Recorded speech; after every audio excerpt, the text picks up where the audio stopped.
반갑습니다. 사실 오늘 핵심 발제는 지금 들으신 손익찬 변호사님 발제인데요.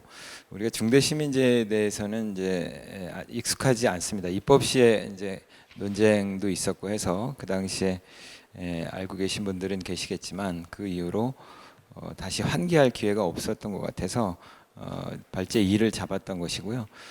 주로 이제 법령에 입각해서 해설집을 만든 당국이 어떻게 이제 지금 움직이고 있는지를 좀 보려고 했습니다. 하지만 미미했고요. 그래서 제가 발제문을 작성했을 때 우리 토론자분들께서 토론거리가 없다고 생각을 하셨을 것 같습니다. 그래서 아마 법령에 대해서 주로 이제 토론을 하실 것이고 더 구체적으로 말씀을 하실 것으로 보이기 때문에 제가 가급적이면 이제 10분 정도에 끝내도록 하겠습니다. 그래서 이 중대 시민재해 예방을 위해서 관계 당국들이 국토부를 필두로 뭐 소방청, 환경부 등이 있습니다. 근데 이제 이 법의 주무부처는 법무부입니다. 그리고 환경부, 고용노동부, 산업통상자원부, 국토부, 중소벤처기업부, 공정거래위원회 등이 국가법령정보센터에 따른 그 소관부처로 돼 있는데 뭐 6부 1위원회라고 볼 수 있습니다. 그 중에 중처법 시행시 첫 페이지입니다. 중처법 시행시 해설집을 발간한 곳은 국토부하고 환경부, 소방청입니다. 그리고 이제 이듬해에 서울시가 해설집을 냈습니다. 그래서 그것을 좀 살펴본 결과를 말씀드릴 텐데요. 상당히 이제 뭐 법령을 구체적으로 다시 쓰기 정도에 해당했지 뭐 뾰족하게 뭐 시사하는 바가 있다고 볼 수는 없었습니다. 손 변호사님 말씀하신 것처럼 중대 시민재해는 기인물을 특정하고 있습니다. 유해 위험 요인을 이제 특정하고 있는 것이죠. 이에 비해서 중대 산업재해에서는 이제 그것을 특정하고 있지는 않아요. 그리고 안전보건관리체계 구축에 있어서 위험성 평가 그리고 관리, 그것은 이제 모든 유해 위험 요인, 사고가 발생할 수 있는 모든 유해 위험 요인을 평가하고 관리하도록 하는 의무가 있다고 볼 수 있습니다. 중대 산업재해 예방을 위해서는. 하지만 중대 시민재해에서는 기인물, 법령으로 정한 기인물에 대해서만, 그것도 위험성 평가 및 관리가 아니라 기존 법령, 기존 관계 법령을 준수, 구체적으로 이제 관련 예산과 인력을 편성하도록 하는 정도로 돼 있습니다. 그래서 안전보건관리체계 구축을 비롯해서 법률상의 의무는 상당히 유사하지만 실제로 그 시행령까지 살펴봤을 때 위험성 평가가 빠져 있는 등 기인물을 특정하고 있어서 기존 관계 법령을 지키면 되는 정도로 보시면 되겠습니다. 그게 이제 중대 시민재해 예방을 위한 중처법의 핵심인데요. 그것도 이제 예산과 인력으로 주로 한정돼 있다고 볼 수 있습니다. 주로 이제 사용이나 관리 과정에서 드러날 수 있는 다양한 유해 위험 요인들은 또 일정하게 방치가 되고 있다고 볼 수 있습니다. 여러분 1993년에 입법된 기업규제 완화 특별조치법을 기억하실 것입니다. 그 법이 가져온 많은 폐해들이 있었는데 어떻게 보면 이제 그 법은 이제 속속 그 법률들이 삭제되면서 이제 그로 인해서 인력 등을 적게 채용해도 되는 것을 이제 다시 복구하고 있고요. 어느 정도 복구가 되는데 지금 이 중처법의 중대 시민재해 예방은 그와는 좀 더 반대라고 볼 수 있겠습니다. 그렇다고 뭐 규제를 강화하는 것은 아니고 안전보건 관계 법령을 지키라고 하는 것입니다. 그리고 이제 국토부의 그리고 환경부의 고시가 있는데 그것은 인력과 예산을 어떻게 편성할지에 대해서 좀 더 구체적으로 언급을 하고 있습니다만 역시 뭐 상당히 추상적일 수밖에 없습니다. 그리고 이제 이것을 집행하는 수사기관은 경찰인데요. 중대시민재해는, 중대산업재해는 고용노동부죠. 이는 이제 사법경찰 직무법에 따른 것입니다. 그래서 대검찰청이 이제 주로 수사 기소를 담당하고 있는데 대검과 고용노동부, 경찰이 수사기관 대책협의회를 이 법 시행 직전에 했었던 것을 제외하고는 그 이후로 관련된 움직임은 없습니다. 그래서 집행기관이나 또는 수사기관 등에서, 소관 부처나 수사기관 등에서 특별하게 이렇게 활동하는 것들이 목도가 되지 않고 있습니다.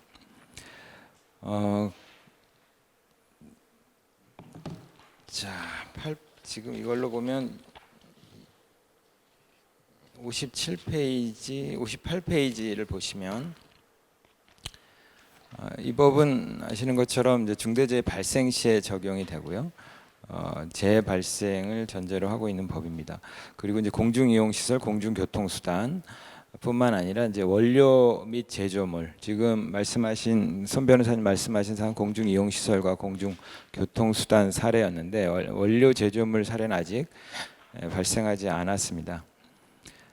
그리고 이제 의무 위반과 피해 원인과 명확한 인과관계가 성립되어야 한다고 쓰고 있는데 이것은 이제 서울시 해설집에 따른 것인데 이 부분은 좀 논란이 있을 수 있습니다.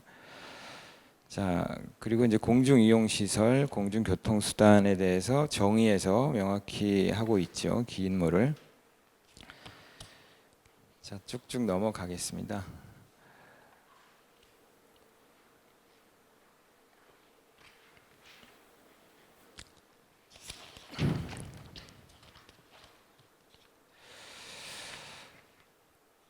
그래서 원료 및 제조물에 관해서는 이제 환경부가 담당하고 있는데 실은 산업부가 제조물에 대해서는 담당을 해야 되고 별도의 해설집을 발간을 하는 것이 타당한데 환경부로 일임을 한 것으로 보입니다. 그 관계 법령에 대해서 환경부가 발간한 이 원료 제조물에 관한 중대 시민재해 해설집에서 그 끄트머리에서 산업부 소관법령인 뭐 제조물법이라든지 어린이 안전 제조물법 등을 이제 열거하는 것으로 약하고 있습니다. 그리고 이제 환경부의 이제 원료 제조물에 관한 그 해설집에 따르면 뭐 독성 가스부터 해서 농약, 유해화학 물질 등등 그 관계 법령을 명시를 하고 있습니다. 이 법들에 대한 뭐 인력과 예산 편성에 관해서는 좀 더 경종을 울리고 있다고 볼 수는 있겠습니다. 공중이용시설에 관해서는 이제 손 변호사님 발제로 가름을 하고요. 부처에서는 이제 소관재해에 대해서 적용 사례를 해설집에 담고 있는데요. 매우 피상적으로 다루고 있습니다. 그래서 국토교통부는 이제 착륙 도중 기체결함 추락을 포함하고 있긴 한데 그 내용을 보면 그 항공기 이제 사고에 관한 것인데 뭐 여기서는 이제 주로 이제 공항 운영자나 이 공항에 관한 이제 기인물은 이 법에 포함되어 있지 않기 때문에 주로 이제 공중에서의 사고를 가상으로 담고 있습니다. 그래서 항공안전관리 시스템을 구축하지 않아서 이제 사고가 났기 때문에 그것으로 이제 처벌한다라고 하고 있는데 좀 성의 없는 가상 사례라고 볼 수 있겠습니다. 대부분은 이 SMS라고 하는 세이프티 매니지먼트 시스템이라고 하고 그 항공안전관리 시스템을 다 구축하고 있죠. 그래서 그리고 이제 무항공항 사례에서는 말씀 들은 것처럼 로컬라이저 등이 포함되고 있지 않습니다. 중처법상에.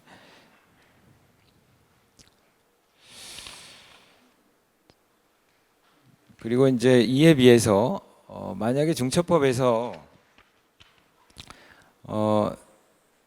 좀 더 포괄적으로 항공사고를 담고 있었다면 그것이 항공기를 운영하는 운송사업자만이 아니라 그 항공사고를 예방하기 위한 모든 참여자, 공항 운영자나 항행안전시설의 설치자 등을 포함하고 있었다면 그것은 이제 현재 아이카오라고 국제 민간 항공기구가 있는데 거기서 내고 있는 이제 표준이 있습니다. 그런 것들을 일반적으로 준수하는 관행을 좀 더 독려했을 것으로 보고요.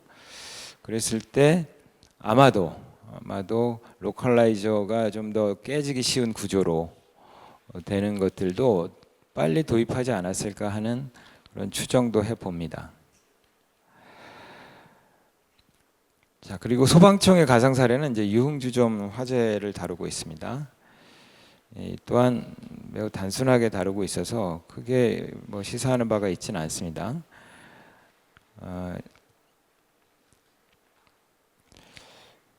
그다음에 이제 환경부는 뭐 사건이 없었기 때문일 수도 있는데 실은 가습기 살균제 사건이 이 중처법을 제정하는 데 중요한 계기가 됐는데 이에 대해서 역시 피상적으로 다루고 있습니다. 그래서 별로 이제 교훈을 주지 못하고 있습니다.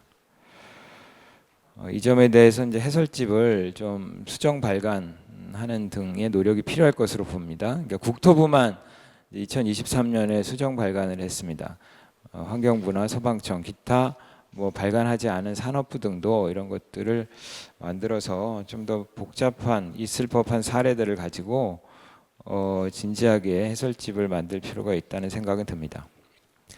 그리고 이제 서울시가 뭐 비교적 열심히 해설집을 만들었는데 서울시 해설집을 보면 주로 이제 기인물에 대해서 열거하고 거기에 에너지를 집중할 수밖에 없도록 만들고 있습니다. 그래서 오히려 여기에 대상이 되지 않은 시설물 등에 대해서 소홀하지 않을까 하는 우려가 있습니다. 왜냐하면 대상이 되지 않은 시설물 또는 교통수단에서 더 큰 재해가 발생할 수도 있거든요. 이것은 물론 이제 위험성 평가에 입각해서 이 법을 위반하긴 했습니다만 그렇지 않은 사례들이 얼마든지 가능하기 때문에 그런 에너지 배분의 문제를 야기할 수도 있다는 우려가 들고요.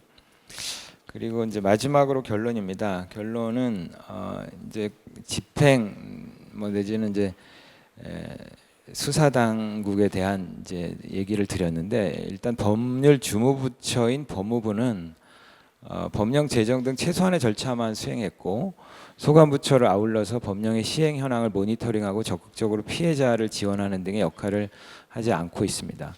법률 구조공단에 약간의 그 인원을 보강하는 것으로 그치고 있습니다.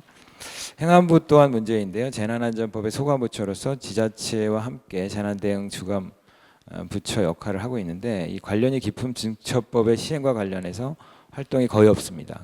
재해조사를 비롯해서 재난안전 데이터를 구축하고 운영하는 등 중대재해 예방을 위한 지자체 지원의 역할이 필요할 것으로 보입니다. 네, 이상입니다.